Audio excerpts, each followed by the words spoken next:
really, really clear is that all these tools require some kind of linguistic data or annotation.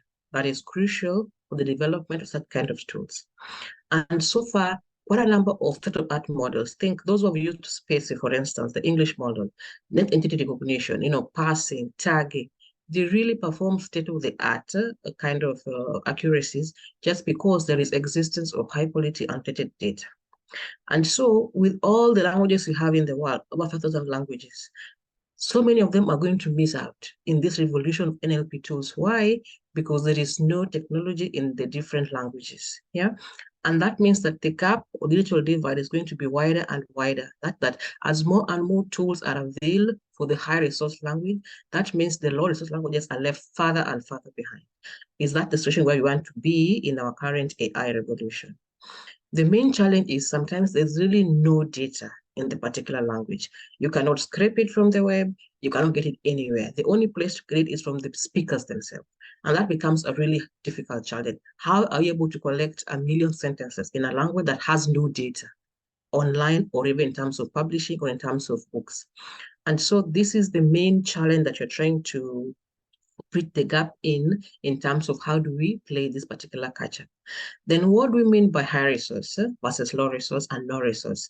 So think about high resource as all those languages that have so many tools, okay, that exists. Think of English, think of German, think of Chinese languages. There are so many publicly available data sets together with resources, together with tools that accompany those kind of data sets, okay? And they work fairly well. And surprisingly, out of the 5,000 languages, this is just about 15 languages that are on that level of highly resourced languages. If you look at the moderately resourced languages, we have around 30 of them. They have some basic tools that exist here and there. They may not be as accurate as possible, but at least they're able to do something with them. That is around 30. Then under-resourced languages, you find that's where our Swahili for the Kenyan citizens are, yeah? We fall under the under-resourced languages. That's around 90. So that means that out of 5,000 languages, these are less than 200 that have anything. The rest, no resource. Any other language that we speak in Kenya is just no resource. There's really hardly anything that is viable enough for us to be able to say there exists a tool or there is a data set that is able to move forward development of different tools. And interestingly enough, availability of tools, of course, and availability of data go hand in hand.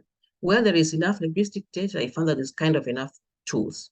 So if you look at the column for the no resource, there is hardly anything. We don't have a front speech to text or text to speech or spell checker or grammar or, there's really nothing. So that means that the only way to enable the existence of technology in all these languages is for us to think of how do we systematically move forward in bridging this gap. And I think from where I stand, the very first step is how do we make data available for us to move forward these particular tools. The third thing is it's a catch-up game. No matter how fast we run, I'm not sure how long it takes us to be able to catch up with when it comes to the high resource languages. The same thing applies in terms of existing data sets. If you look at the common crawl, the largest data set in terms of internet crawled data, yeah, only 57 languages are represented. That is less than 0.001%, okay? And if you look at the LLMs that exist, predominantly they're English, you can see predominantly, yeah. Some of them that are cross-lingual or blue have other languages, but they're still less than 0.001% of 16 languages. So things like, conversational agents cannot move forward without the existence of tools and data sets in the different languages. So our problem is how do we bridge this particular gap and have inclusivity when it comes to NLP tools.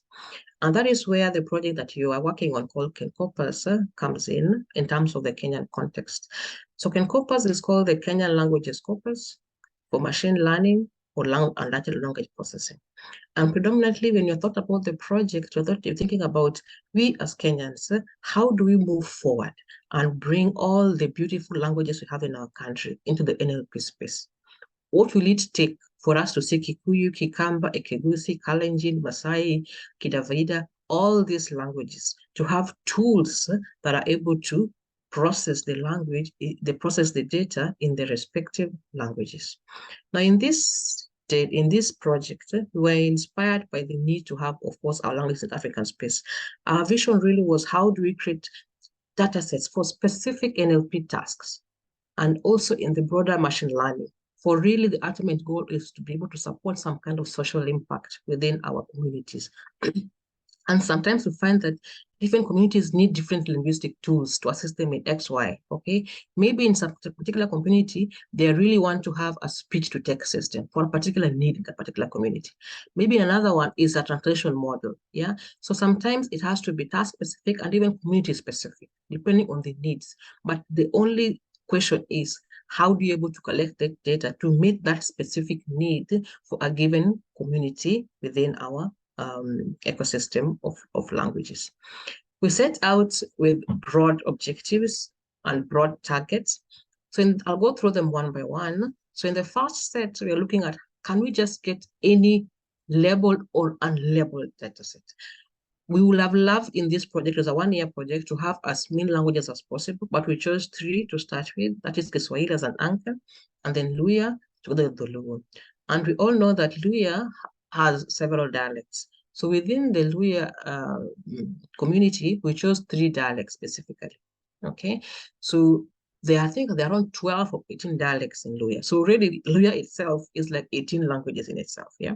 So we chose those three dialects in the given language. That was the first task. Can we get anything in those languages in terms of text or speech data? Then the second thing is, we chose Swahili as an anchor. Are we able to have parallel corpora between all these languages and Swahili, whether it's Luya Swahili or Luo Swahili? In this way, you're able to have cross-lingual translation from any other language in Kenya because we have an anchor, which is Swahili. And the third objective was more or less a fundamental task called parsing, which was a bit challenging and difficult. How are we able to, once we have this text, can we be able to annotate? Can we be able to use linguists to annotate the text with the corresponding part of speech? The fourth task that you're looking at in this KenCorpus project is, how are you able to develop tools that support a specific downstream task like question answering, asking a machine a question and giving it an answer, with the hope of improving these agents that are able to converse with humans. Think about chatbots, okay? And then the last bit was speech-to-text system, how are you able to move from speech to text in the given languages. So for the 3, the first objective was about collecting the data. This was the most difficult one because for some of the languages, there's really little data online for us to be able to scrape. So we had to go back to the communities, where the community were the schools in the rural areas where they are able to, quite a number speak the local language. We tried to reach publishers who have published in their respective languages, like stories, you know, Paka na Panya kind of stories. We looked at the media houses, especially the local media houses, where their content is fully in a specific language. So with these broad communities, we were able to collect some data in terms of asking students in the schools to write stories in their given languages, and then we were able to collect that. And because they did not have like access to computers, they actually had to handwrite those stories, and later on went up and scanned them and digitized the stories, because it was the fastest way to get the stories from the students to us. And then from publishers, we have some publishers who will give us the rights to be able to take selected pages in their published books.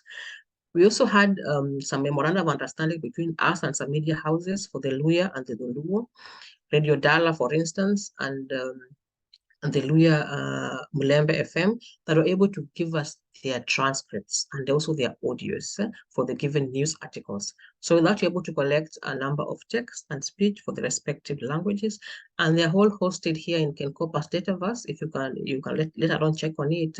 It's called the Kenya Language Corpus under Harvard Database.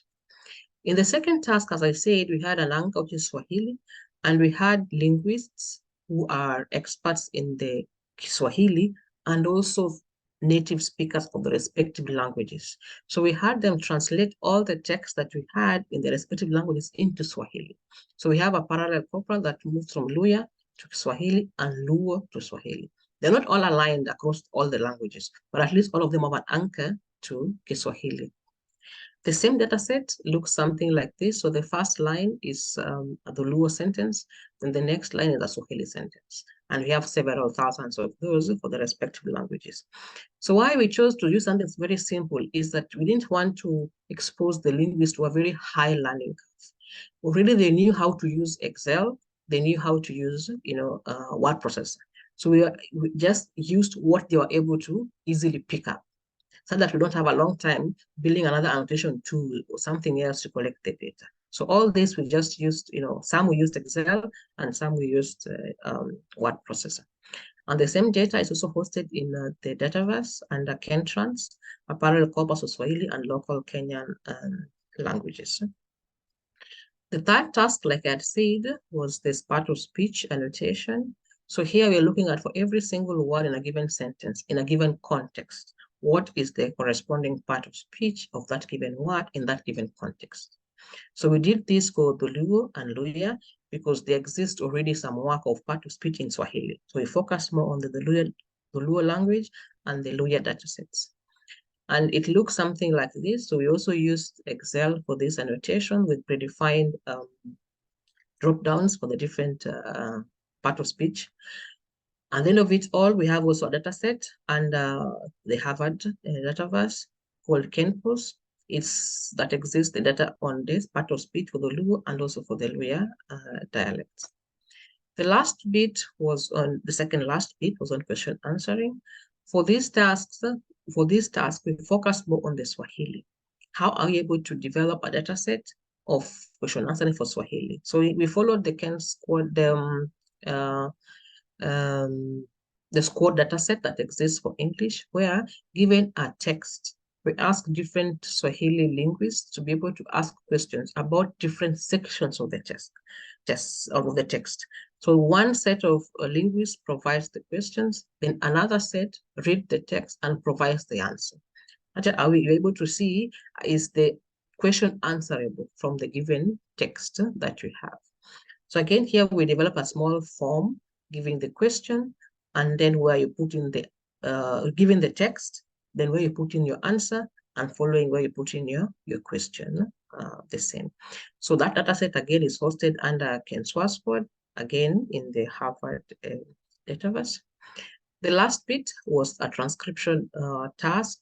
So here we have two levels. One, we have the transcripts from the radio stations. So they gave us the audios, but they're really long audios, like, an hour long of news, imagine, together with the transcription. They haven't yet been split, but there exists such data sets. In the second step, we looked at the sentences.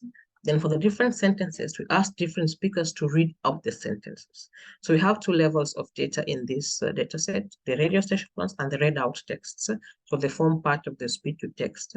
And again, our focus here was more on all languages.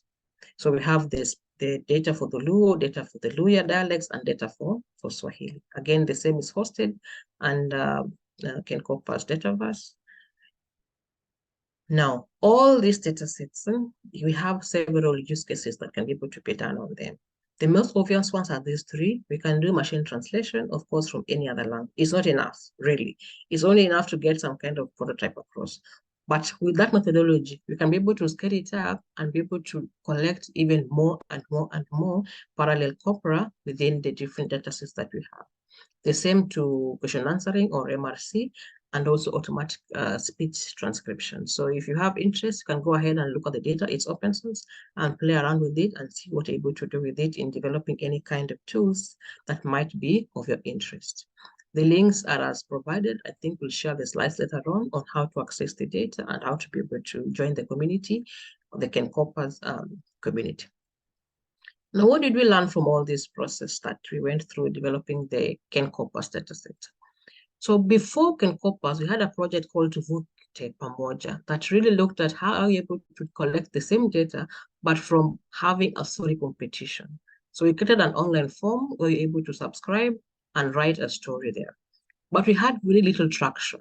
Apparently, the chance to win wasn't enough. We didn't get enough people to go online and write stories in the different languages. Yet that interface is quite flexible. It can be able to handle different writing styles, acrylics and things like that. But we didn't have enough. Sometimes we find that those who are able to speak the language fluently are not really tech savvy. And our students who are tech savvy, some of them are not very fluent in their languages. So really they shy away from contributing online. We also use the Mozilla Common Voice app together with another app called Yogera from Makerere University to collect voice data. So that's why it worked well, because they're able to go online using the Mozilla and just read out the text. The challenge is adding the data, adding the languages in the platform takes a bit of time because you have to customize the platform for a given language.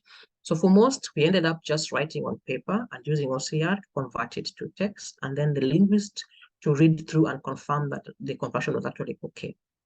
We are trying out with WhatsApp right now, especially translations, how to engage them more in terms of collecting data and interaction when developing the data sets.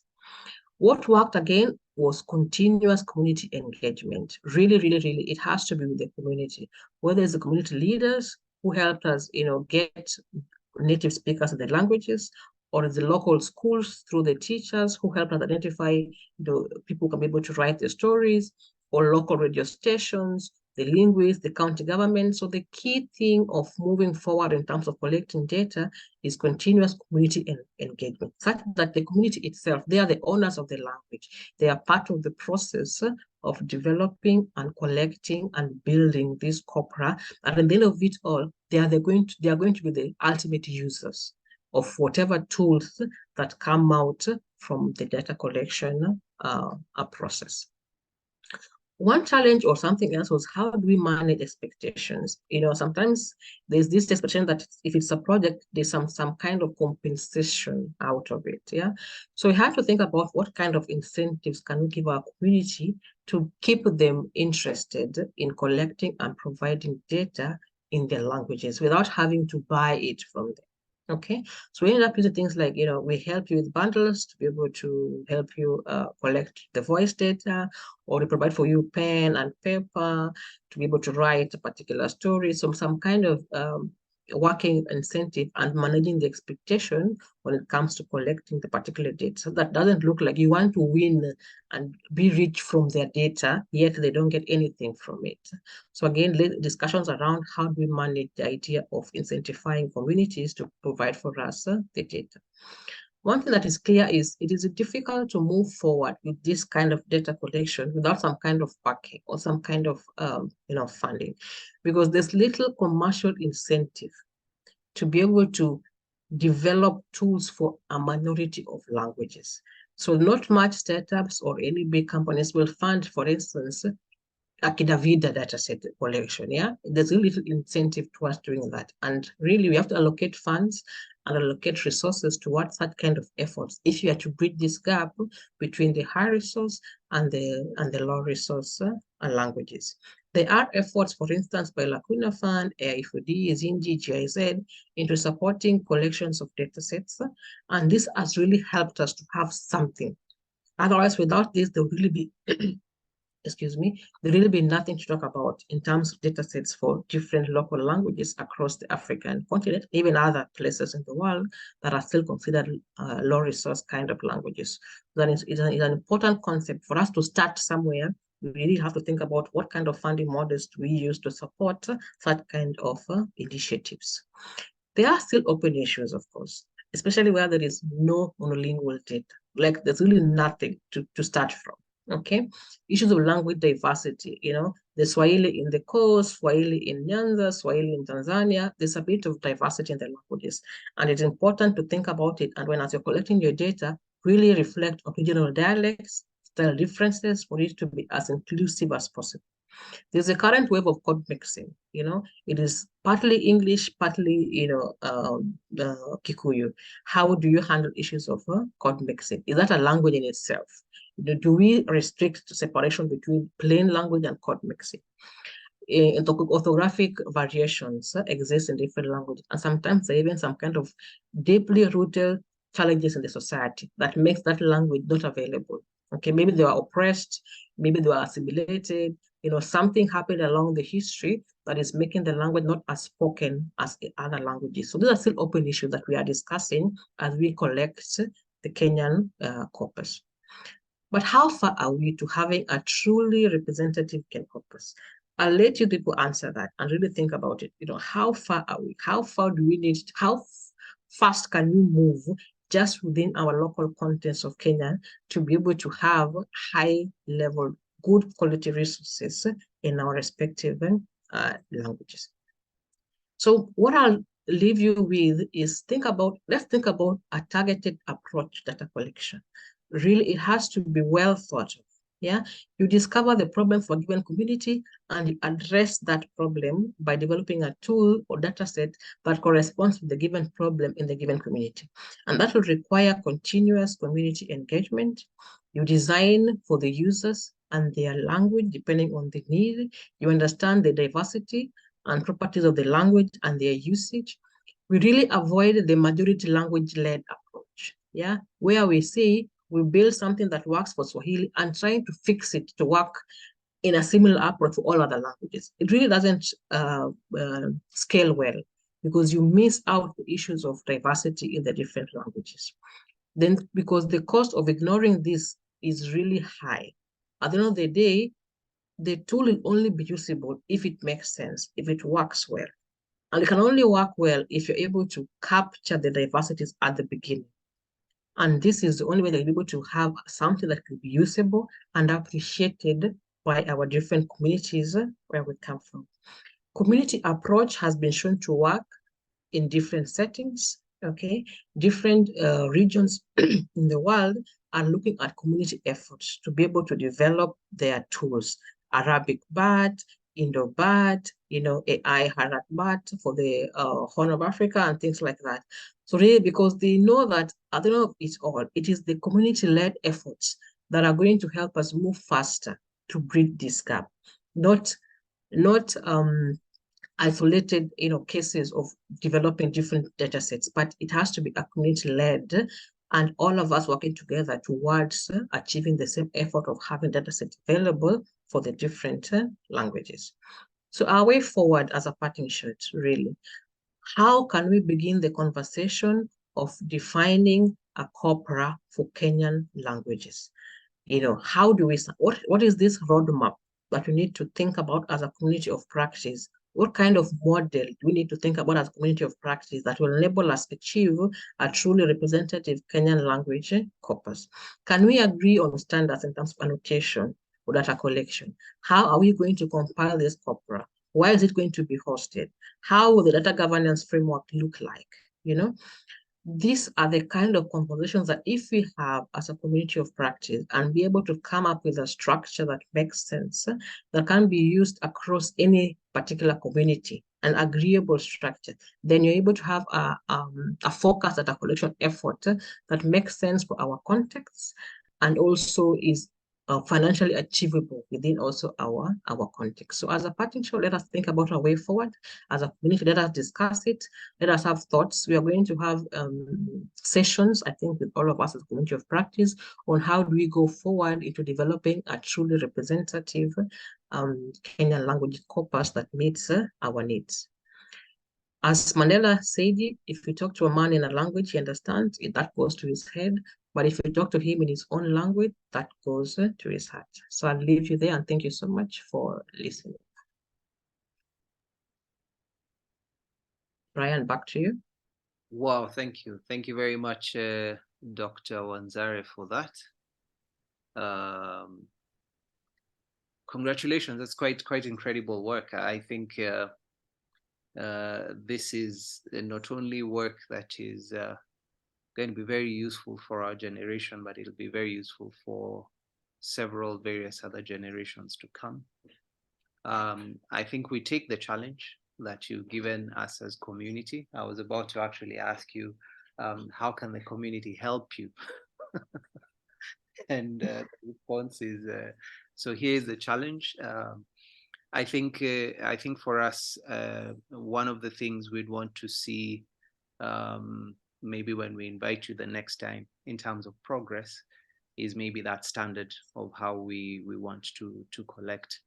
But the community is definitely here to help.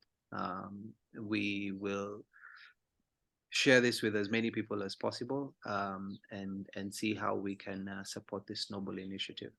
So maybe, I don't know if there are any questions, just proceed and type them in the chat, and possibly Dr. Lilian can address them thereafter. So I would want to turn over to Dr. Melissa, who's also been doing some good work around AI.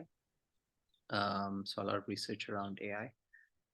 So maybe you can just tell us what you're working in, and then what we as community as well can engage with you. Thank you. Sure, thank you. Thank you so much. It's an honor to be able to speak to the COP today on what CIPIT is doing in the realm of AI, and to touch a little bit on our thoughts around AI governance. To begin with, I'd like to explain what CIPIT is. Many of you may have heard about it, but we always assume that you enter into a room and you have to introduce yourself. So CIPIT is a Center for Intellectual Property and Information Technology Law that is based in Strathmore University. It is an independent research center, but it used to sit in the law school. So that already tells you the origins or the background of CIPIT. CIPIT looks at law and policy in the areas of AI, data governance, intellectual property, and ICT, which is a very broad area. And I know I'm speaking to a room that understands that. AI is currently one of our flagship projects, and we look at AI through an African lens. What does that mean? We ask ourselves questions around AI governance, AI development, deployment and use in Africa, with that particular lens as the key aspect. We also ground this around areas of human rights, meaning we hope that the use, development, deployment of AI will have an impact on human rights of the citizens in Africa. Now, part of that obviously would involve looking at what AI governance means. And AI governance is quite broad. It includes laws or the legal framework, so that those are laws and regulations. It includes standards, it includes ethics, it includes other aspects of policy around AI. So ethical guidelines, regulatory frameworks. AI governance is quite broad. Looking at the deployment of AI in Africa is an uphill task, because we have to first map the landscape to understand exactly what the use of AI is. And on that note, I think we have to define AI before we can even map it. At CIPIT, we have defined AI as the use of emerging technology to solve African problems. And that emerging technology would cover artificial intelligence, which means the development of applications that have the sense of intelligence to solve African problems. And that is a very rudimentary explanation of AI, but it captures the purpose. And please note that we have a very heavy reference on African problems. And I'm glad that the speaker before me talked about natural language processing and accessing particular languages on the continent, and specifically in Kenya, because that would amount to African AI in the definition that CIPIT has of what African AI would mean. The current discourse around AI governance has really concentrated on data governance, which is just but a piece of governance around artificial intelligence. It is quite clear that AI cannot function without data sets. We always talk about the training of data sets. We always talk about the collection of data to improve machine learning. And so data governance is currently the king of governance within the AI space, but that does not mean it is the only thing that needs to be regulated. And data governance currently does not only think about the collection and storage of data, but also talks about the use of that data in AI systems, and that's where ethics comes in. Talks about data privacy and consent, which is quite an interesting animal, as well as the ownership of data. And I'm glad that the previous speaker pointed ownership back to community. In an African lens, community is a very big factor in use, collection, and ownership. There's also the question of transparency and explainability. of AI as one of the issues around governance of AI. And this again runs the gamut of community. It means that whatever solution that you have to solve an African problem needs to be able to be explained and understood first by the community, most importantly by the people whose data you're using as part of the data set or algorithm to solve the problem, and also then to the larger community. There's a greater need of understanding, which seems to go against the traditional aspects of algorithms and source codes, which are normally black boxed in European or Western settings. And there's a question about the commercial value of these algorithms and source codes if they are made transparent and explainable. But we do believe in CIPIT that the resultant solution can be sustainable for AI developers and people engaging in AI businesses, and it does not need to disclaim or discount the explainability and transparency aspect of AI algorithms. There's also the issue of accountability and liability, which is solved if you have explained your work, your AI work. If you have you're transparent about the AI work that you're doing, then you are able to be accountable and liable. There is a check system. There's also buy-in from the community whose problems that you're solving. There's bias mitigation and safety and security, all part of AI governance. Now, that's an overview, a very general overview. The intricate items in this are quite complex, but the African lens that we talk about really helps us to navigate it. And that helps us in mapping, and we have dashboards, which I will share the information of the dashboards that CIPIT has worked on in mapping AI use on the continent. But beyond that, we are going into understanding AI stakeholders, and we have a framework that helps us to understand the various stakeholders involved in this AI ecosystem. And why we believe that's the first step is that it will help us understand the development of artificial intelligence on the continent and in Kenya specifically, to allow us to get to a point where we are governing this properly. We are not aligned with the common method of copying or emulating what is happening in other jurisdictions, because we believe that our jurisdiction is unique. The uses are unique, the problems being solved are unique, and we are hoping that the algorithms are unique as well. I use the word hope because that is also determined by various factors such as capacity, skill, and knowledge of the AI developers within the ecosystem. So our stakeholder framework really has a number of normative claims based around authenticity and value of the different stakeholders within the system. And we move with the intention that each stakeholder definitely has a major impact on the ecosystem, has ownership in the ecosystem, and beyond that is an authentic participant within the ecosystem. And that has been confirmed in a peer-reviewed paper that's talking about the AI ecosystem framework and the different stakeholders that exist, who we put in a tier system of tertiary, primary, and secondary stakeholders.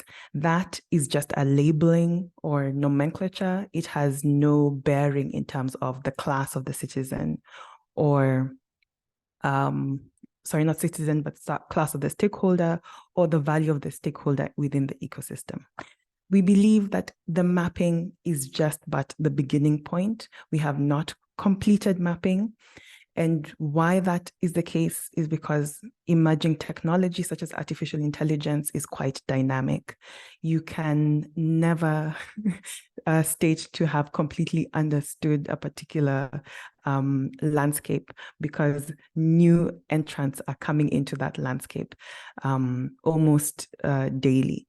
So the mapping, though, helps you to have a feel or understanding of the particular sectors or areas that have quite a bit of activity or entrance within it. Once you have that, then you can reach out to the stakeholders, which this conversation is part of reaching out to those stakeholders. And in this particular point, it is AI developers to understand what it is they're doing, the algorithms that they're using, and the problems that they're seeking to solve, and who else they're working with. So they point you to other stakeholders.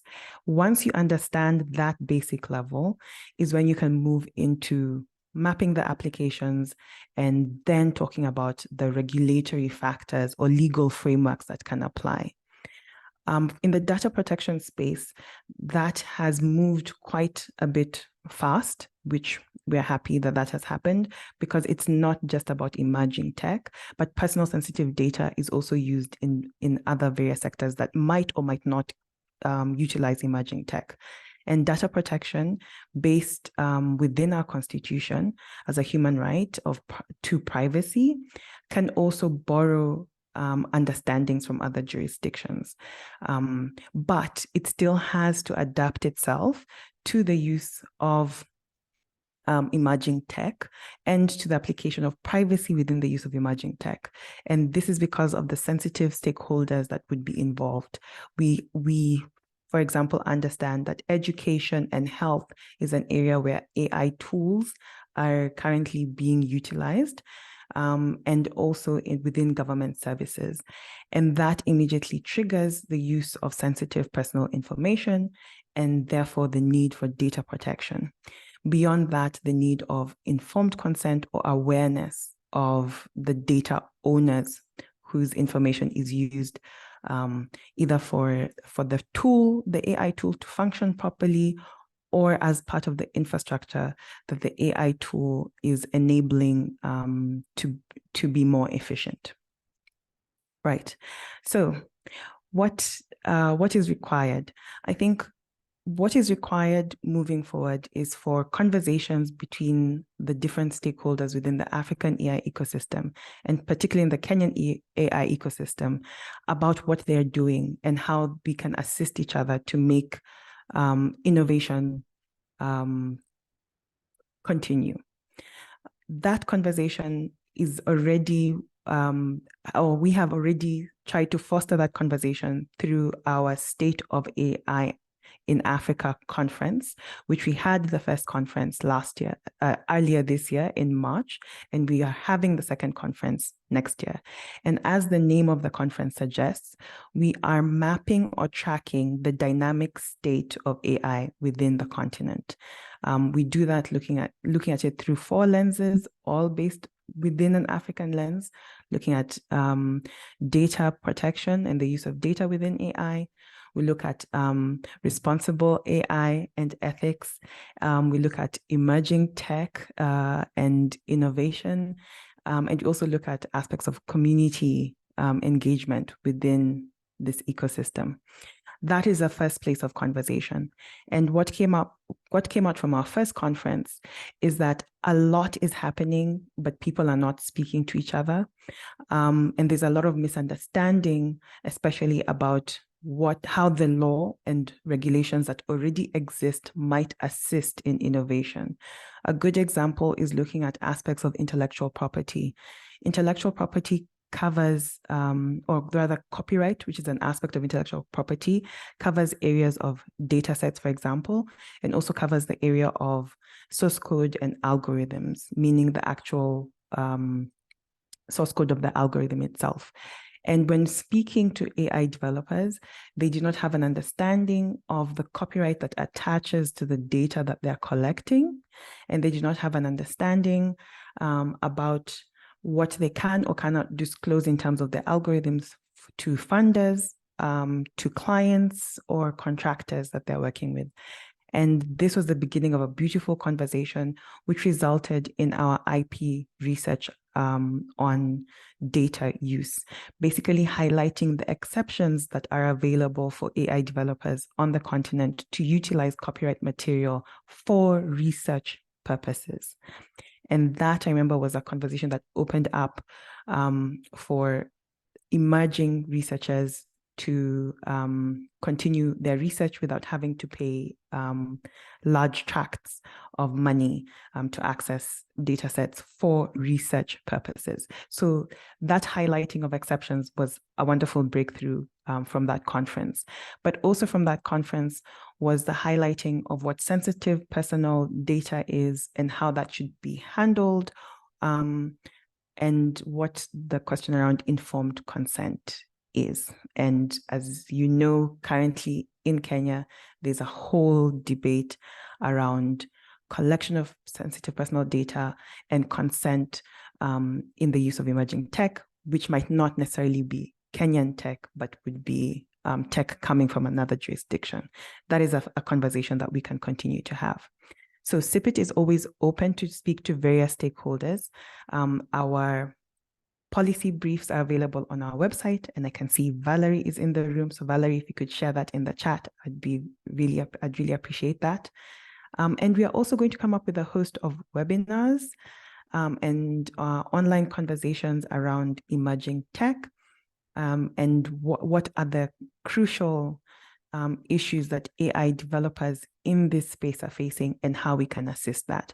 We are also in the midst of writing white papers along the line of digital ID as well as AI governance, and we will be releasing those white papers for public comment. And these are sort of laying out the foundation of where we think these subject areas should be headed to, and not necessarily being an instructional tool. They're sort of just laying the ground or the landscape for these two areas. And the voices of stakeholders are important. So we would be happy to have comments and feedback when we do have those white papers. Yes, and I don't know how long I've taken to have that little exposition, but I will now hand over to Brian if there are any questions or comments. Thank you very much for that, Melissa. I'm seeing a number of questions coming in through the chat as well, and it looks like some of them are being answered directly on the chat. But I can invite anyone who just wishes to maybe speak. But just to comment on something that you mentioned, Dr. Melissa, extremely good work. Also looking forward to what Valerie can share with us. And also to just say that the COP is available. I think we look forward to the position papers and also to contribute sufficiently to those position papers to you. So we're here, we're available, and hopefully in the next meetup, we'll be able to give an update on that as well. So I think with that said, maybe we invite you back, Dr. Lilian. Maybe you have taken a look at some of the questions that have been asked. I think for me, one of the questions that I would have for you is, you've done 3 languages. How many? Okay, we know we have how many? About 40 or 50 languages in Kenya. So what would be next for you beyond just the creation of the standards? Are you looking at other language data sets as well? Okay, thank you so much, Brian. So that is really the question. That is the elephant that you're trying to tackle. Because why we have taken a step back to look at in a more formalized, standardized way is if you were to scale it, then you have to have something that you can be able to anchor ourselves on that can be reusable across any kind of setup in collecting the languages. So yes, our target is to collect for every possible language that we can.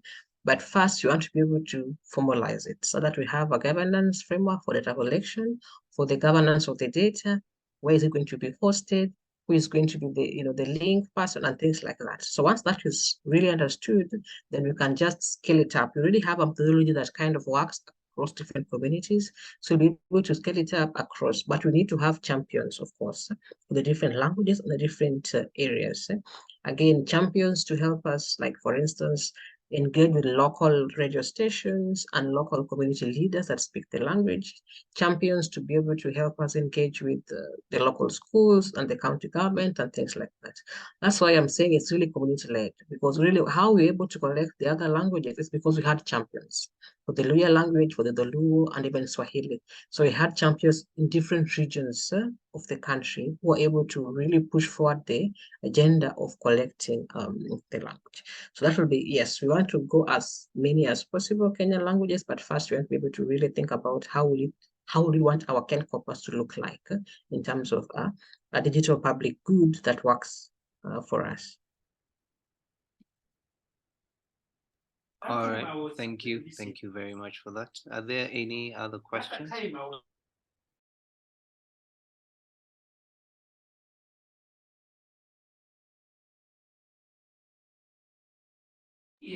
Melissa, there's a question there about your toolkits. Yes. Thanks, Mark, for that question. And I was just typing away in the chat. I'll continue the chat later. Yes, so we do have a few resources. We have a high-level white paper, and we have a digestible policy brief on text data mining and the right to research in intellectual property that is available on our website. But beyond that, we have an IP clinic. Our IP clinic is on an appointment basis, where any member of the public who is concerned about an aspect of intellectual property, whether it's a startup, it's an individual, they can approach the CIPIT with this question on intellectual property, and they can sit down with one of our experts in intellectual property to have that discussion. So think of it as a consultation with an expert in the particular area of IP that you're interested in. It is not legal advice, although everybody in the IP department is a trained advocate of the High Court of Kenya. We're not offering legal advice, we're offering expert advice in the areas of intellectual property. So if anybody reaches out to us on a one-on-one basis, we set up an appointment and we have the conversation regarding the IP area that they are interested in. With regards to a toolkit, we find that developing a toolkit becomes a little bit problematic because people have very specific questions. I offer my time also as a mentor to other stakeholders who help incubating startups. And every time I make a general presentation on copyright, for example, or on data protection, I always get very specific questions related to the particular area that the person having the question has. So we found that the IP clinic was a better way to go around sort of resolving these types of questions.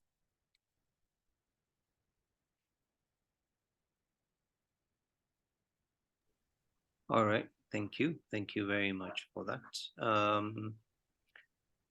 I think for purposes of just closing and concluding, allow me to thank our presenters and also thank everyone who Ryan, before we close, there's a question that I'd like to answer that is in the chat.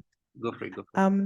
Yes, so there's a question, I think, here that's asking about globalization, and if CIPIT is running away from the question of that problems are globalized. Actually, no, we're not running away from the issue of globalization. We are contextualizing problems that might be on a global scale within our particular sphere. So if you talk about climate change is a global problem, but is experienced differently depending on the location that you're in. The way climate change is experienced in Antarctica, for example, is not the same way that it's being experienced in the western region of Kenya. So we do believe that you have to localize your solutions.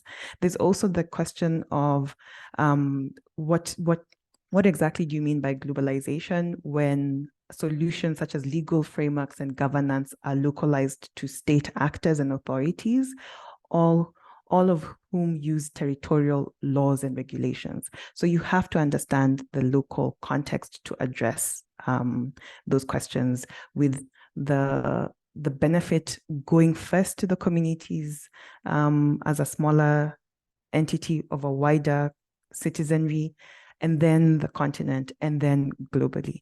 So if we say that, oh, we're just thinking about this in a global context, you miss the nuances that are experienced in the problem that you need to solve for neglected communities that are largely found in Africa. Thank you. Very, very interesting. You basically just said the meeting of some altman and the guys at Senate is not going to help us much. So thank you very much for that.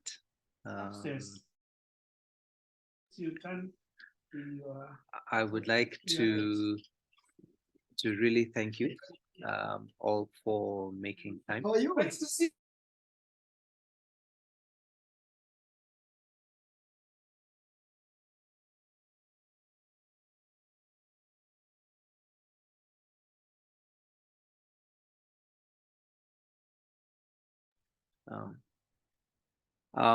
And to thank you very much for making time, those who managed to make time, and we definitely look forward to the next COP. I think we'll invite you back again, Dr. Melissa and Dr. Lilian, to check on progress as well as where the COP can help you.